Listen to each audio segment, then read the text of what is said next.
In this second deleted level, which is an extended sequence of the sewers in Seattle, this comes on the heels of where Ellie goes into a building and she survives an attack by stalkers and gets thrown out of a window and gets swept away by the current. And then we cut this section that used to be there in the final game. Now you will get to play it. So this was a way to get a bit more interesting puzzles, interesting traversal, figure out how Ellie can navigate the sewers with the fighting current. Ultimately, with a lot of these levels and these sequences, the reason why we cut them were for pacing purposes. But here it is for you in this very kind of raw form that part of it will feel finished, parts of it will feel like assets are missing as far as audio, animation won't be final. But it's a glimpse into what a game looks like when it's months away from finishing. Enjoy.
Je déteste Seattle.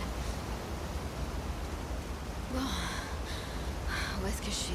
This level, internally known as Find Nora, was quite long in duration as we had to make Ellie traverse a far distance to the opposite side of downtown Seattle. The sewer section was originally longer than what we released the game with, approximately 10 minutes more. This was one of the few areas of the game that used water flow as part of the traversal puzzle. The player has to go upstream to use the current to get to the platform to reach the other side.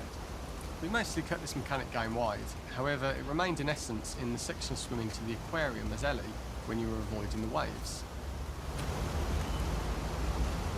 Qu'est-ce qu'on a ici?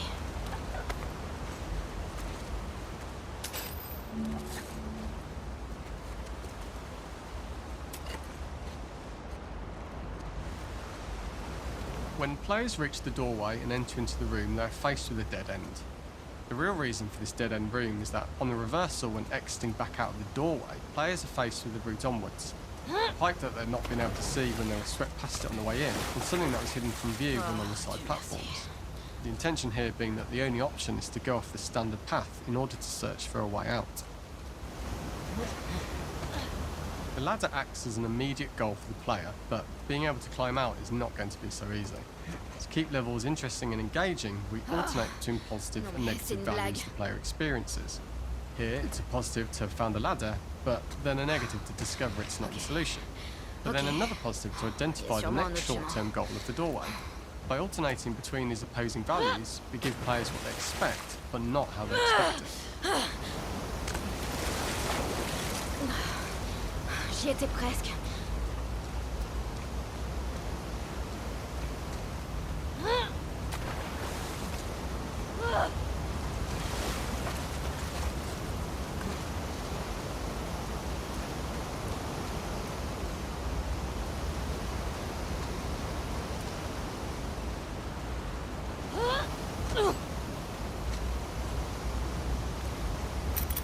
J'ai hâte de sortir de ce trou.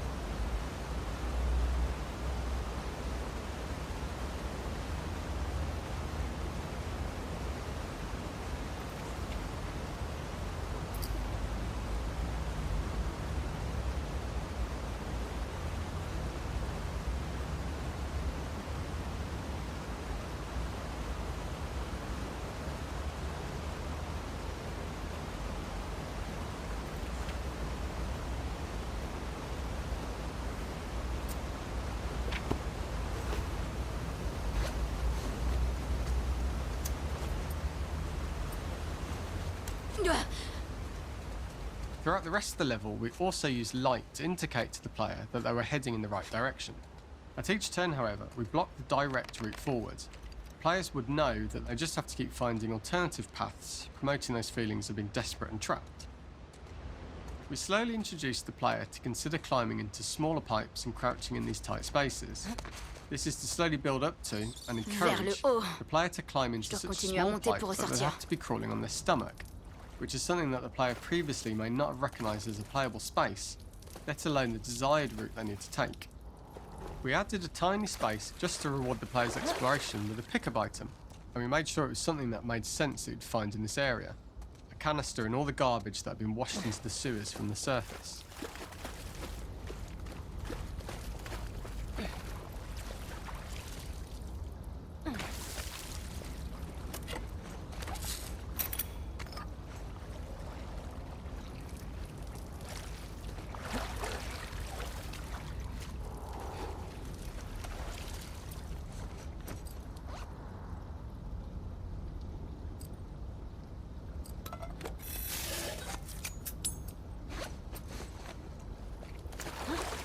We loved the idea of making Ellie prone through a tiny dirty pipe in order to get out, as it was a great opportunity to use our prone mechanic. C'est pas le The moment de unique craquer, camera Ellie. setup was created to support crawling in these pipes, as the standard prone camera is much higher above the player.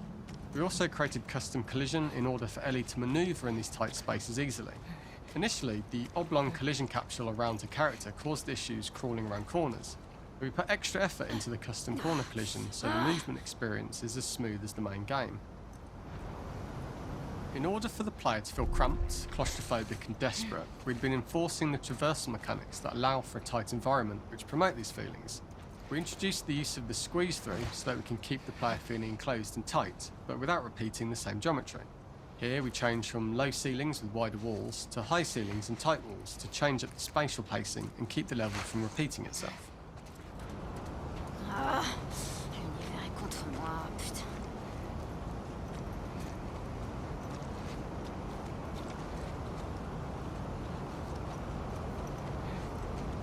Ce serait vraiment la merde de crever ici.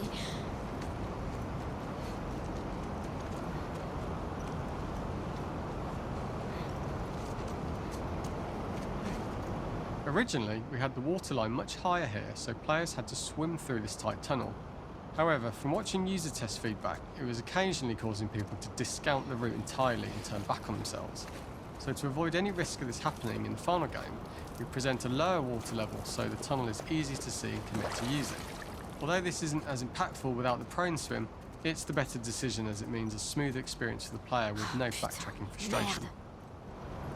We draw the player towards this pipe as it's seemingly the route out of the tight space. Fairly soon it is obvious that this path is blocked. If the player goes all the way up to the bars that block the path, they are rewarded with a pickup so this journey doesn't feel wasted. It is important to encourage the player to try to progress along this path so that they would subtly be thinking of progress in this direction. We hint to the player that there is a bigger, new space beyond this pipe by showing the player the waterfall. This helps players consider the other route when they don't know how far the tunnel is or whether they'd make it. As we surface from the water and over the crest of the slope, we reveal what is further in this tunnel. A clicker that has sprouted and the fungus has grown on the sides of the pipe. It was great to see people who user tested this area becoming increasingly worried as we forced the player to squeeze past the fungus and inches away from the clicker's face, all the time not being sure whether the clicker might be alive or attack them. Although we aren't as cruel as to force a clicker attack in such close proximity, we do have a payoff for this moment. This clicker momentarily turned into Joel to show Ellie's PTSD from what happened to Joel at the start of the game. Ultimately, we decided to save this moment for the farm level, as it was more impactful there because it could become the centrepiece of that experience. Whereas in the sewers, we weren't able to make it as much of a narrative point and give it the breathing room and reaction time that it deserves, given the tight space. Oh merde!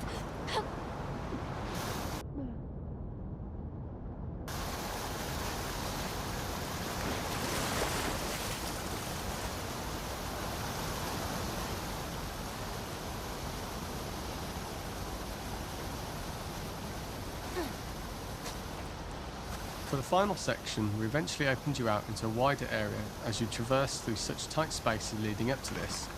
so changing the environmental pacing makes it begin to feel like we're coming to the end of Ellie's ordeal. An earlier iteration used the current that we'd shown at the start for a slightly tougher traversal puzzle to conclude the sewers. The ladder was clearly visible from most of the area, but the player was faced with a fast-flowing torrent of water they couldn't cross. If the player attempted to jump into the water, they were not able to swim across the ladder due to the water's speed, but instead they had to traverse the pipe running along the top of the space in order to get across the water.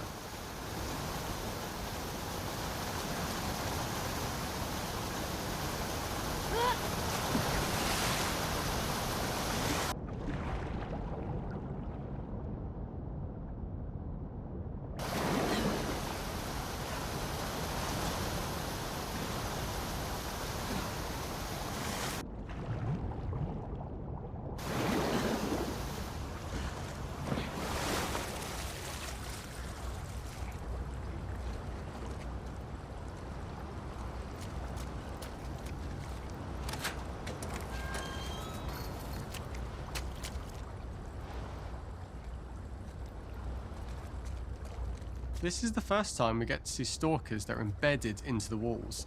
So this optional room is a nice little early extra that the player gets if they explore. We also use the pickups to lure players over to be close enough to trigger the stalker's attack. And this caused quite a few jump scares with user testers who played our game before its release.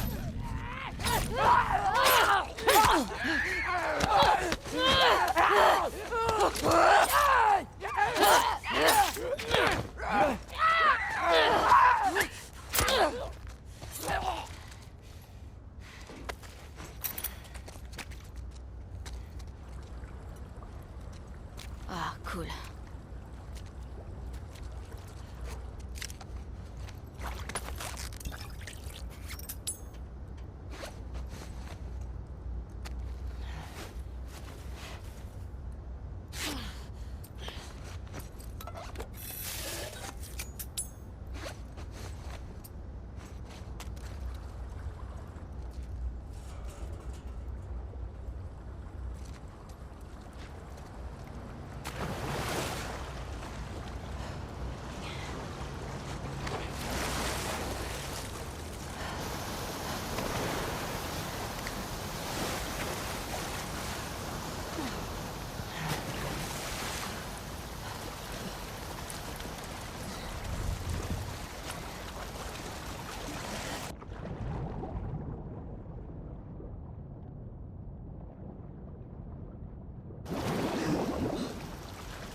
Using this pipe was retained in the iteration we shipped with, as it's the last of the extreme methods Ellie has to undergo in order to escape the sewers, and what she will go through in her pursuit of revenge.